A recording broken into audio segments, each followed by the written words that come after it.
पूरे भारत में आप किसी भी कॉम्पिटिटिव एग्जाम की तैयारी कर लें, उसमें प्रॉफिट एंड लॉस टॉपिक के क्वेश्चन आपको देखने को मिलते हैं। अब प्रॉफिट एंड लॉस हमने छोटी क्लासों के अंदर तो पढ़ा है, छठी, सातवीं, आठवीं के अंदर 1-2 फॉर्मूले होते थे और थोड़े से क्वेश्चन थे, उनको अब हम भूल चुके हैं। और जैसे ही हम कॉम्पिटिटिव एग्जाम का पेपर देंगे तो वहाँ इसके टफ क्वेश्चन हमें देखने को मिलेंगे। तो ऐसे में हम क्या करते हैं, ज़्यादातर तो उनको छोड़ देते हैं या गलत करते हैं। या वैसे भी आप किन्हीं भी स्टूडेंट से, ज़्यादातर स्टूडेंट से पूछेंगे तो वे कहेंगे कि प्रॉफिट एंड लॉस ही सबसे कठिन टॉपिक है। कठिन टॉपिक इसलिए है क्योंकि वे इसको समझ नहीं पाते हैं। इसका बेस यदि क्लियर नहीं होगा, कंसेप्ट नहीं समझेंगे तो ये मुश्किल लगता है। इसमें पता नहीं चलता क्वेश्चन कहाँ से आया है, क्या करना है, किन टर्म्स का हम यूज़ करेंगे। तो आज की वीडियो रहेगी बिल्कुल इंट्रोडक्टरी, यानी हम केवल इसका परिचय लेंगे और थोड़े से जो शुरुआती इजी क्वेश्चन होते हैं वे आज की वीडियो के अंदर कवर करेंगे। तो आइए शुरू करते हैं। पहले समझते हैं प्रॉफिट एंड लॉस होता क्या है। तो इसमें कुछ एक टर्म्स सीधी हम यहाँ पर नोट करेंगे जो कि हम आम भाषा में यूज़ करते हैं। एक तो होता है क्रय मूल्य, इंग्लिश में हम कॉस्ट प्राइस कहते हैं। फिर आता है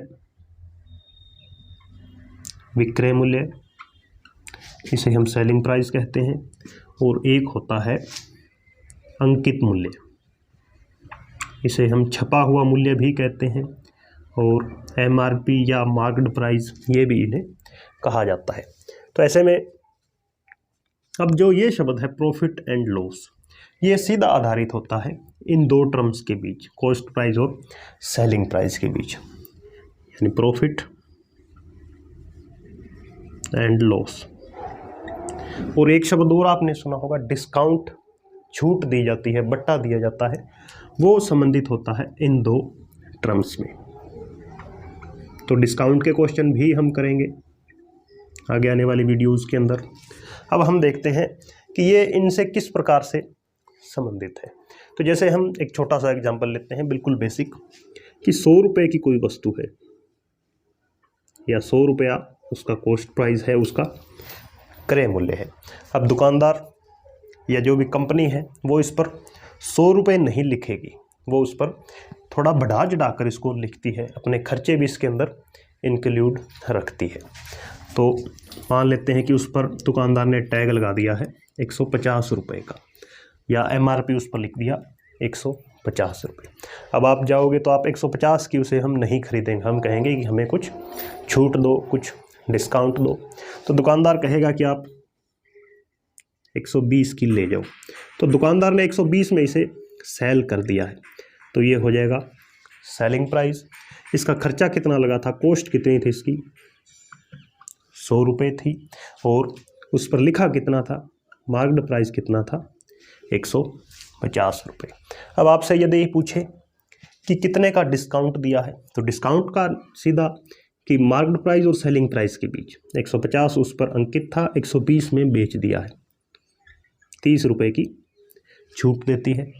अब यदि आपसे पूछे प्रॉफिट हुआ है, लॉस हुआ है, तो 100 रुपये की वस्तु जब दुकानदार 120 में बेचता है तो 20 रुपये उसने ज़्यादा कमा लिए हैं, तो 20 रुपये उसकी, ये हो जाएगा उसका लाभ। तो 20 रुपीज़ ये क्या है, लाभ है। यदि कम में बेच देता, कॉस्ट प्राइस से कम में 80 में बेच देता, तो फिर 20 रुपये क्या हो जाता, लॉस हो जाता। तो इस तरह से ये कुछ एक बेसिक टर्म्स जो कि हम आगे आने वाले सभी क्वेश्चंस के अंदर, इसके बहुत से टाइप बन सकते हैं, बहुत सारे क्वेश्चन होंगे, एक वीडियो के अंदर इनको नहीं समेटा जा सकता। तो आज की वीडियो रहेगी कि हम कुछ एक सिंपल क्वेश्चन करेंगे, ये टर्मोलॉजी हमने समझ ली है। एक चीज़ और आपने हमेशा ध्यान रखनी है कि जैसे यहाँ पर 100 रुपये कॉस्ट प्राइस है, ये अपने आप में हमेशा क्या होगा, 100% वैल्यू होगी, यानी कॉस्ट प्राइस अपने आप में 100% होता है। जैसे कोई कॉस्ट, किसी वस्तु का अंकित मूल्य 80 रुपये है, तो ये 80 रुपये अपने आप में उसका 100% है। हाँ, सेलिंग प्राइस ज़्यादा हो सकता है, कुछ डिस्काउंट परसेंट हो सकता है, लेकिन कॉस्ट प्राइस हमेशा अपने आप में 100% रहेगा। और इस चीज़ की हमें जो वैल्यू है वो आगे आने वाले क्वेश्चंस के अंदर भी पड़ेगी। तो अब हम सेलिंग प्राइस या कॉस्ट प्राइस के कुछ एक सिंपल से क्वेश्चन, बिल्कुल बेसिक क्वेश्चन, यह मानते हुए कि आपको प्रॉफिट लॉस आपको बिल्कुल नहीं आता है और आप बिल्कुल पहली बार पढ़ रहे हैं।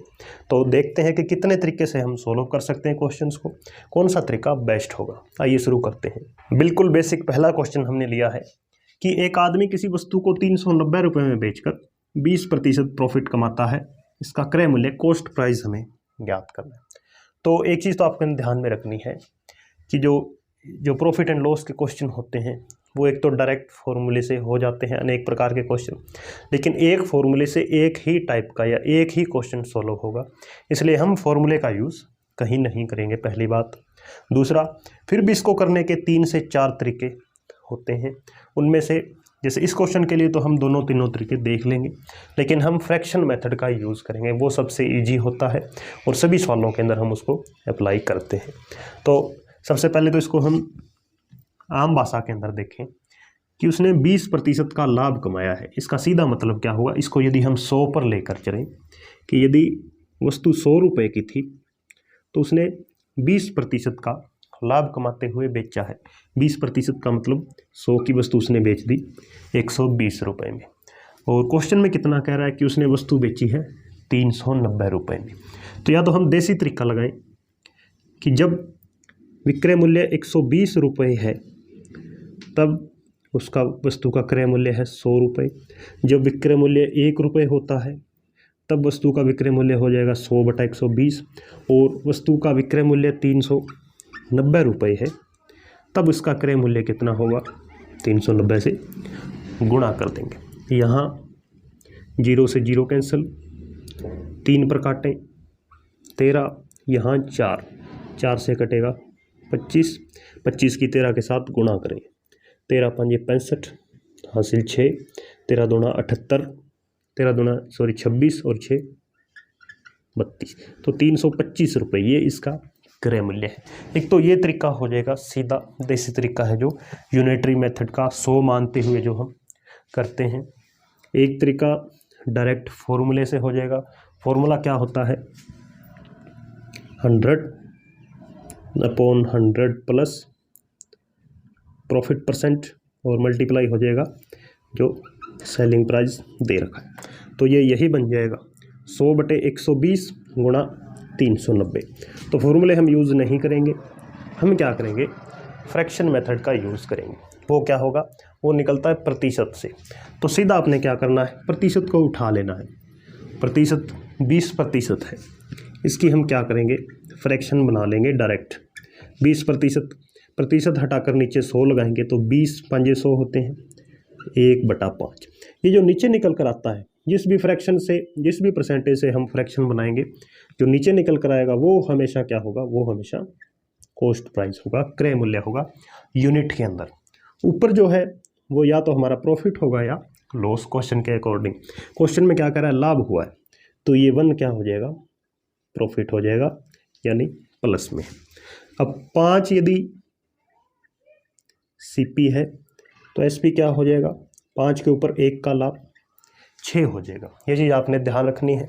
अब एसपी वास्तव में कितना है, 390 रुपये है,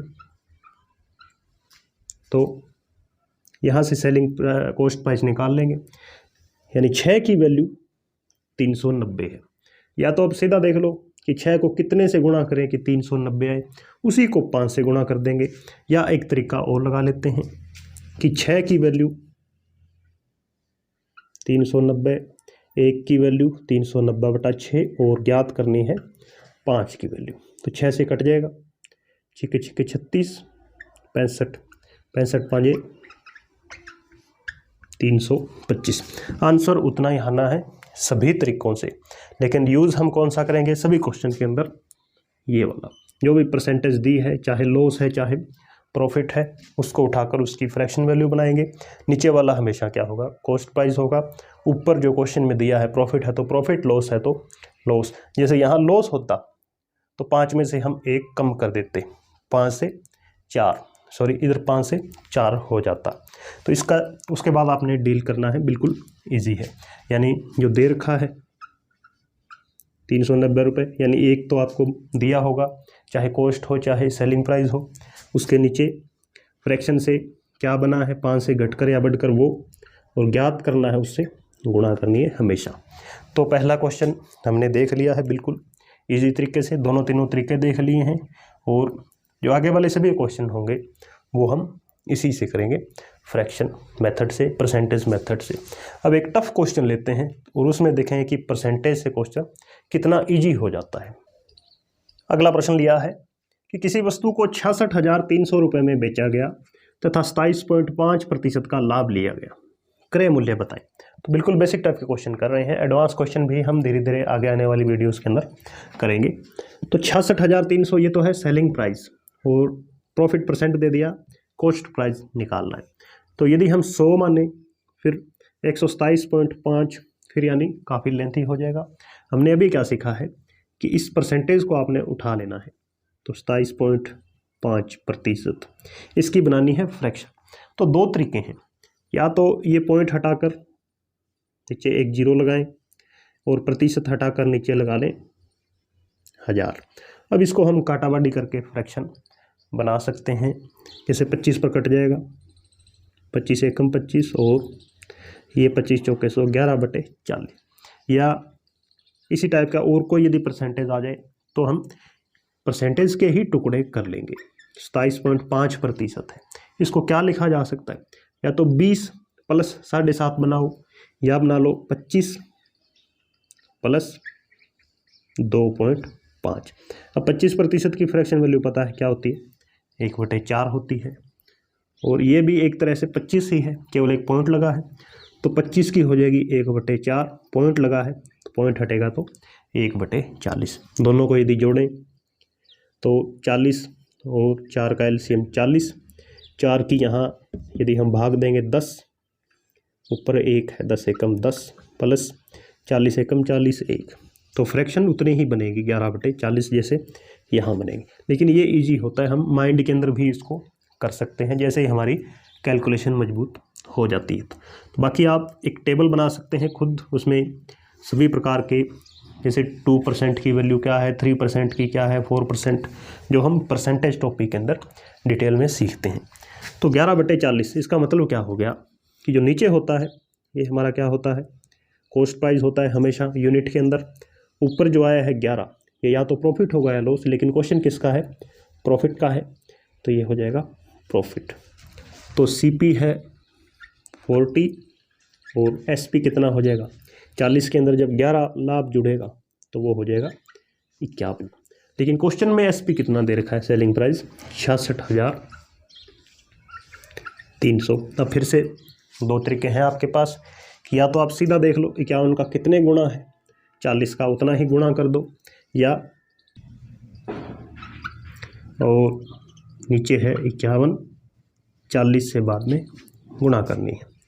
17 पर ही काट दें सीधा, 17 3 51, और इधर 17 3 51, ये बच गया हमारे पास 15, 17 में 153, 3900 पर कटेगा, 3 से काटें 1300, 1300 की 40 के साथ गुणा, 13 चौके 52, तो 52,000 रुपये ये क्या हो जाएगा, कॉस्ट प्राइस हो जाएगा।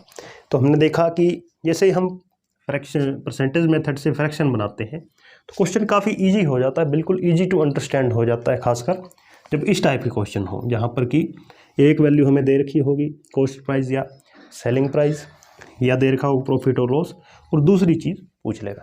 उन सभी टाइप के क्वेश्चन के अंदर ये तरीका बिल्कुल बेस्ट है और ईजी है। तो इसी पर एक दो क्वेश्चन और लेते हैं। नेक्स्ट क्वेश्चन लिया है कि किसी वस्तु को 352.88 रुपये में बेचकर 12% की हानि हुई, क्रय मूल्य बताएं। तो एक हानि का क्वेश्चन है, तो क्या करेंगे, सीधा प्रतिशत हम उठा लेंगे, फ्रैक्शन बनाएं तो प्रतिशत हटकर नीचे 100 लग गया, 4 पर कट जाएगा, 4 3 12, 25 चौके 100। इसका मतलब ये 25 क्या हो गया यूनिट के अंदर कॉस्ट प्राइस, और ये 3 क्या है, अब की बार लॉस है। लॉस हुआ है तो इसका मतलब हमने वस्तु को कम में बेचा है। तो 25 से 3 यदि कम में बेचें तो सेलिंग प्राइस क्या हो जाएगा, तो सीपी यदि 25 है तो सेलिंग प्राइस कितना रह गया 22। क्वेश्चन में सेलिंग प्राइस कितना है 352.88, ये अब हम ज्ञात कर लेते हैं। तो तरीका हमारा क्या होगा, जो दिया गया है उसको ऊपर लिखेंगे, सेलिंग प्राइस दिया है, यूनिट में सेलिंग प्राइस नीचे रखेंगे, ज्ञात क्या करना है, कॉस्ट प्राइस, उसकी यूनिट से गुणा कर देंगे। तो 22 से इसको यदि हम काटें तो 22 एक कम 22, 13 बच गए 132, 22 छिके 132, फिर पॉइंट है 88 है, तो पहले ये 8 उतरेगा, 22 का भाग नहीं जाता, तो भाग में भी आपने केयरफुल रहना है। 25 से अब गुणा कर देते हैं, 25 चौका 100, एक तो यहाँ से बन जाएगा और 25 और 16 होते हैं 400, 25 को 16 से करते हैं 400, तो 401 रुपया ये क्या आ जाएगा, कॉस्ट प्राइस आ जाएगा। तो इस टाइप से हम देख सकते हैं कि जो बिल्कुल बेसिक टाइप का आज का ये पहला पार्ट था। अगले पार्ट के अंदर हम देखेंगे कि थोड़े एडवांस क्वेश्चन और एक अगला टाइप। तो आज का एक टाइप हमने कवर कर लिया है। Thank you.